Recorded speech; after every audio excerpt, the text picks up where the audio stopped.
In the middle of the South Atlantic Ocean, over 1,000 miles from the nearest continent, lies a volcanic rock, barely visible on most maps. An island so remote, so isolated, that it became the final prison for one of history's most powerful men. Napoleon Bonaparte, Emperor of the French, conqueror of Europe, ended his days here on St. Helena.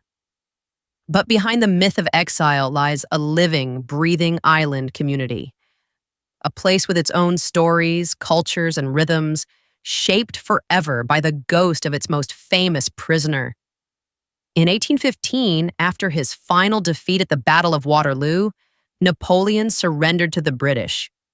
Fearing his charisma and capacity for return, as he'd already escaped once from Elba, they exiled him to St. Helena, a British-held island located more than 1,100 miles from the west coast of Africa. No armies, no rebellions, no hope of escape. Here at Longwood House, surrounded by guards and spies, the once mighty emperor spent his last 6 years. He died in 1821, likely of stomach cancer, though theories of poisoning still linger in historical debates. But what's often overlooked is the island itself.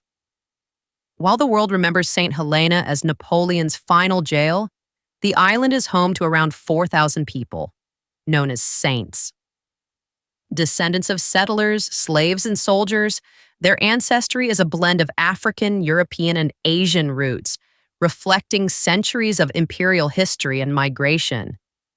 Jamestown, the island's capital, sits wedged between steep cliffs and the ocean. With Georgian architecture, narrow streets, and a pace that feels frozen in time, it's like walking through history. Yet the community today faces modern challenges: economic isolation, declining population, and the high cost of imported goods.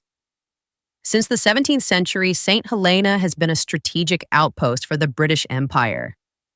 First used by the East India Company as a resupply station, it became a vital pit stop on the long voyage from Europe to Asia. Even today, St. Helena is a British overseas territory, with British governance, accents, and currency. The Union Jack flies high, but internet access is limited, and until recently, the only way to reach the island was by sea. In 2017, the island's first commercial airport opened, dubbed the world's most useless airport because of dangerous wind conditions. But it has since become a lifeline, connecting saints to the rest of the world. Ironically, the man once imprisoned here now draws tourists.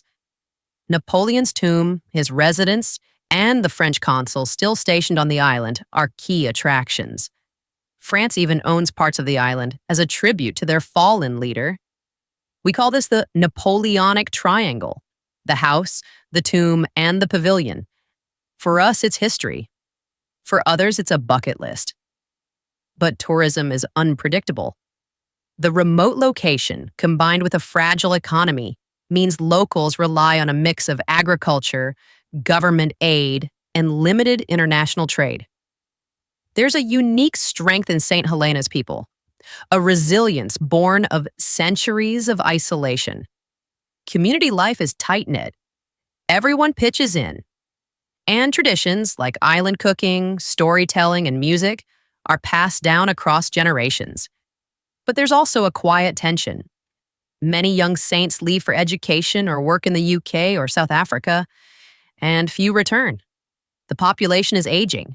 The future is uncertain. Still, pride remains. Napoleon's ghost lingers, not just in stone, but in spirit. His exile transformed this obscure island into a landmark of global history.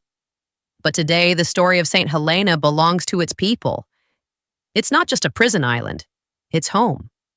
A place where time flows differently, where the past isn't forgotten, but lived alongside the present. St. Helena, Napoleon's prison, the world's forgotten outpost, and a community holding its ground in the middle of the ocean.